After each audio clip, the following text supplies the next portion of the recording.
Nagsimula sa isang tahimik at mapayapang maliit na bayan. Nagsisimula ito sa pagpapakilala ng isang lalaking nagngangalang Jed na nanunood sa kanyang nakababatang kapatid na si Matt na naglalaro ng baseball. Natalo si Matt matapos makaharap ang kalabang koponan na agresibong naglalaro. Pagkatapos ng laro, pinahatid pa uwi si Matt ng kanyang kasintahang si Erica. Mas maaga umuwi si Jed at naghintay doon. Ang kanyang ama ay isang lokal na pulis. Magulo ang relasyon ni Jed at Matt simula nang pumanaw ang kanilang ina, ilang taon na ang nakalilipas noong nasa ibang bansa pa si Jed. Si Jed ay isang sundalong Amerikano na kasalukuyang nakauwi para sa isang maikling bakasyon. Kinabukasan, nagising si Jed at Matt dahil sa biglaang pagyanig na sinundan ng malalakas na ingay sa labas. Nagsimulang sumabog ang mga pagsabog at napuno ang kalangitan ng mga sasakyang panghimpapawid ng militar habang bumababa ang mga paratroopers sa lugar. Walang nakakaalam kung sino sila o kung ano talaga ang nangyayari. Nagmamadali si Jed at Matt sa kaguluhan habang binabahan ng daan-daang sundalo ang kanilang maliit na bayan. Sa isang iglap, ang payapang mga kalye ay naging isang larangan ng digmaan kasabay ng mga pagsabog na sumasabog sa lahat ng dako. Sa loob ng ilang segundo, ang kanilang mundo ay nasa digmaan. Di nagtagal, nakasalubong ng magkapatid ang kanilang ama na siyang tumutupad sa kanyang tungkuling protektahan ang mga sibilyan. Dahil hindi pa rin malinaw ang sitwasyon at palala ng palala ang panganib. Bawat minuto, sinabihan niya sina Jed at Matt na umalis at maghanap ng ligtas na lugar, binabalaan sila na lalala lang ang mga bagay-bagay. Sa halip na pumunta sa ligtas na lugar, iginiit ni Matt na hanapin muna nila si Erica, sa paniniwalang maaaring nasa panganib ito. At tama siya, napapaligiran si Erica ng mga sundalong nabunyag na bahagi ng militar ng Hilagang Korea. Bagamat nabigo silang iligtas si Matt, nailigtas ni Jed at Matt ang dalawa sa mga kaklase ni Matt kasama ang dalawa pa na nakasunod sa isa pang sasakyan. Isang mabilis na habulan ang sumiklab sa pagitan ni Jed at ng isang kapitan ng Hilagang Korea na nagtapos sa isang banggaan na nagbigay daan sa kanila upang makatakas. Umakyat ang grupo sa mga burol, sa paniniwalang ito ang pinakaligtas na opsyon.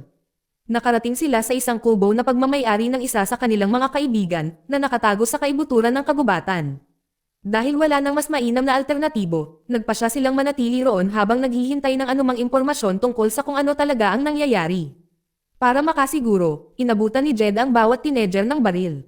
Nang gabing iyon, nagulat sila nang may sasakyang papalapit sa kanilang kaban.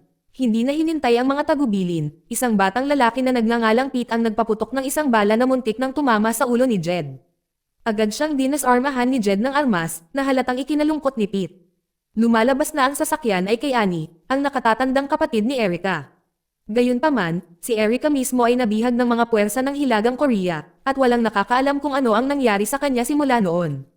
Kinabukasan, muling dumating ang problema. Nagising ang lahat at nalaman nilang ubos na ang lahat ng kanilang mga supply ng pagkain. Ninakaw ni Pete at ng isa sa kanyang mga kaibigan ang lahat at nawala ng walang bakas. Dahil walang oras para pag-isipan ito, lumabas sina Jed at Matt para tingnan kung ano ang nangyayari sa bayan.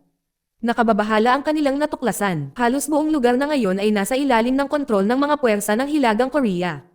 Habang pabalik sila, nagmamadaling binalaan sila ng iba na sinakop na ng kapitan at ng kanyang mga sundalo ang kubo.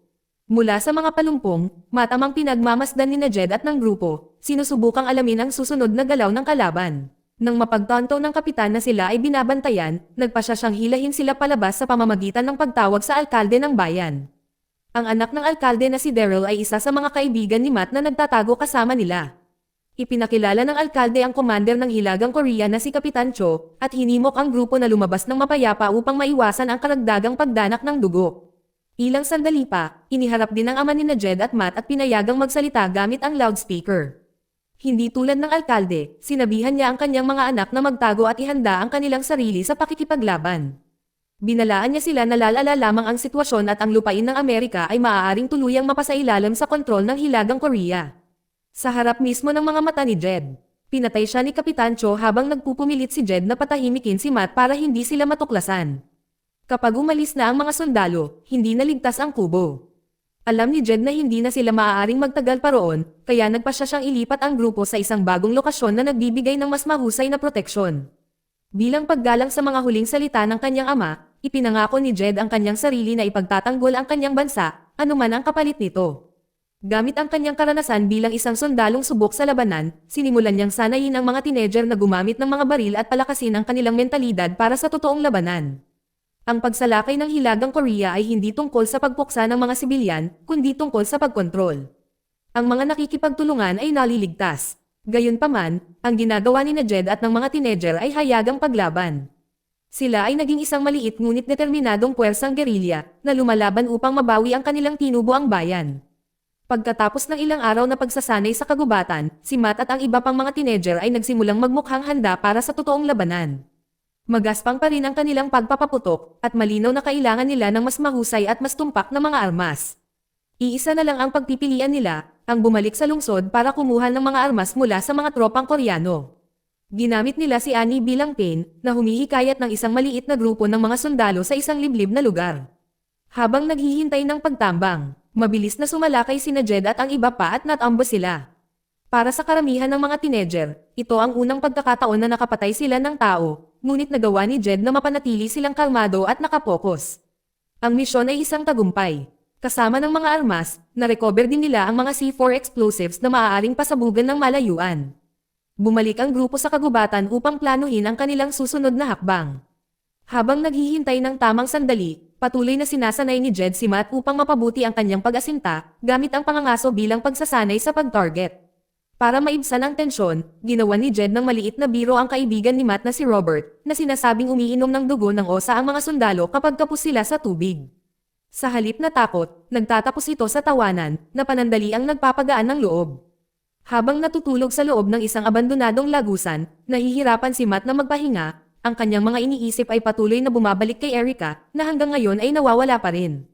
Kahit sa gitna ng kaguluhan, hindi pa rin nawawala ang katapatan niya rito. Siya pa rin ang taong pinakapinapahalagahan niya. Kinabukasan, naglunsad ng isa pang pag-atake ang grupo. Sumakay si Robert dala ang isang skateboard na may kasamang C4, at ang pagsabog ay nagpapadala ng malinaw na mensahe. Hindi nagtagal, isa na namang malakas na pagsabog ang umalangaw-ngaw. Nagtanim na si Jed ng mga pampasabog sa headquarters ni Cho. Hindi doon natatapos ang mga pag-atake. Tinarget ni Jed ang isa pang base, isa na inookupahan ni Pete at ng kanyang kaibigan, na lubos na pumanig sa mga mananakop. Sa pagkakataong ito, wala ng awa, at ang lokasyon ay nawasak.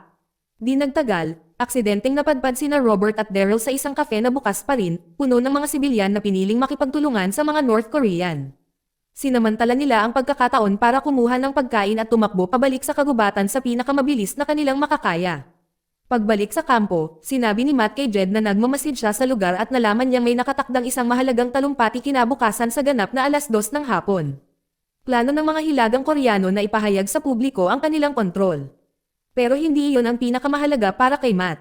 Balak niyang magbalakayo bilang isang sibilyan para mahanap niya ulit si Erica nang hindi iniisip ang kaligtasan ng pangkat. Ang mas ikinagulat ni Jed ay ang pag-amin ni Matt na mas mahalaga sa kanya si Erica kaysa sa sarili niyang kapatid. Isang revelasyon na lalong nagpapalala sa lumalaking galit ni Jed.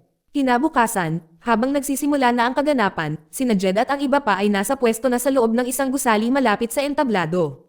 Sa halip na agad na maglunsad ng isang pag-atake, nag-atubili si Daryl nang makita niya ang kanyang ama na nakaupo kasama ng mga opisyal ng North Korea. Kasabay nito, aksidenteng nakita ni Matt si Erica sa loob ng bus. Sa isang iglap, nasira ang maingat na inihandang plano ni Jed at nabunyag ang kanilang presensya. Nang magsimula ang kabuluhan, isa sa pinakamatatapang na teenager sa grupo ang namatay habang sinusubukang abutin si Matt, na kasama ni Erica sa bus. Dahil sa mga ikinilos ni Matt, isang mahalagang buhay ang nawala at ang buong operasyon ay bumagsak. Nagawa ni Jed at ng iba pa na makatakas, ngunit sina Matt at Erica ay patuloy pa ring tumatakas, umiiwas sa mga humahabol na sundalo habang umuulan ng putok sa kanilang paligid. Ang makapasok sa isang tindahan ng damit kung saan ang pagbabago ng kanilang hitsura ang nagbigay daan sa kanila upang tuluyang makatakas. Matapos magtagumpay si Matt sa pagsadyap kay Erica, nanatiling nakapokus si Jed at ang mga natitirang miyembro sa paglaban, at ipinagpatuloy ang kanilang mga pag-atake sa mga puwersang Koreano na sumasakop sa ibang mga lugar. Muling nakarating kay Kapitan Cho ang balita tungkol sa mga pag-ataking ito. Nagsisimula niyang mapagtanto na si Jed at ang kanyang grupo ay isang seryosong banta na hindi maaaring baliwalain. Habang nananatiling tapat si Jed sa misyon, muling nawala si Matt. Sa halip na makipaglaban, gumugol siya ng 3 araw na pagtatago kasama si Erica nang hindi kinokontak ang grupo. Labis itong ikinababahala ni Jed. Kung mahuli sina Matt o Erica, maaari nilang ilantad ang lahat ng itinayo ng team. Nang gabing iyon, habang magkasama sina Jed at Annie, biglang naglunsad ng isang biglaang pag-atake ang mga puwersang Koreano. Gumuho ang lihim na tunnel, na ikinamatay ng 2 tao. Dahil wala nang natitirang oras, napilitan sina Jed at ang iba pa na lisanin ang lokasyon bago dumating ang kalaban. Kalaunan, habang nagpapahinga sa kagubatan, ang grupo ay nilapitan ng 3 sundalong Amerikano na bahagi rin ng paglaban. Sa pangunguna ng isang sarhento, ipinaliwanag niya kung paano naganap ang lahat. Matapos mabuwag ang NATO, naiwan ang Estados Unidos na walang mga kaalyado na nagbigay daan sa Hilagang Korea na mabilis na kumilos sa pagsalakay nito. Sa madaling salita, maaaring nagaganap na ang ikatlong digmaang pandaigdig at walang nakakaalam kung ano ang susunod na mangyayari. Ang tanging matibay na lead ay isang lihim na aparato sa komunikasyon na ginagamit ng mga puwersa ng Korea upang i-coordinate ang kanilang mga operasyon. Kung maaaring manako ang aparatong iyon, maaari nitong ibunyag ang kanilang mga plano sa hinaharap. Nang hindi nag-aksaya ng oras, tumungo sina Jed at ang grupo sa istasyon ng pulis, na ngayon ay nagsisilbing pangunahing punong himpilan ni Kapitan Cho. Sa tulong ng sarhento at ng kanyang 2 sundalo, nagawa nilang makapasok sa loob at hanapin ang aparato. Kalaunan ay natuklasan sila, na nagdulot ng matinding labanan. Sa gitna ng kaguluhan, nagkaroon ng direktang pagkakataon si Jed na harapin si Kapitan Cho at patayin ito nang magkaroon ng pagkakataon. Nang matupad ang kanyang paghihiganti at masiguro ang kagamitan sa komunikasyon, lumipat ang grupo sa ibang gusali na tila mas ligtas. Sa isang pambihirang sandali ng kapayapaan, sa wakas ay nagkaayos na sina Jed at Matt pagkatapos ng maraming taon ng tensyon. Pagkatapos, walang babala, binaril si Jed. Walang nakakaalam kung paano natuklasan ng mga puwersang Koreano ang kanilang lokasyon. Ang sugat ay nakamamatay at namatay si Jed, na napilitang tumakas ang iba bago pa sila mahuli lahat. Nang makalayo na sila sa lungsod, biglang pinara ni Robert ang sasakyan, nag-aalala sa posibilidad ng isang tracking device. Naaalala niya na binaril si Daryl kanina, ngunit hindi man lang nagpakita ng senyales ng sakit. Nang suriin nila ang kanyang tiyan, natuklasan nila ang isang maliit na tracking implant na nakabaon sa kanyang katawan. Dahil naunawaan ang panganib, mahinahong sinabihan ni Daryl ang iba na iwan siya. Ayaw niyang maging isang pananagutan tulad ni na Erica o Matt, isang taong ang pagkakahuli ay maaaring maglagay sa lahat ng iba pa sa panganib. Dahil wala ng ibang pagpipilian, nanatili si Daryl, malamang na isinuko ang kanyang sarili para protektahan ang grupo. Sa kalaunan ay narating ng mga nakaligtas ang kanilang destinasyon, ang lokasyon kung saan nakaparada ang helikopter ng sarhento.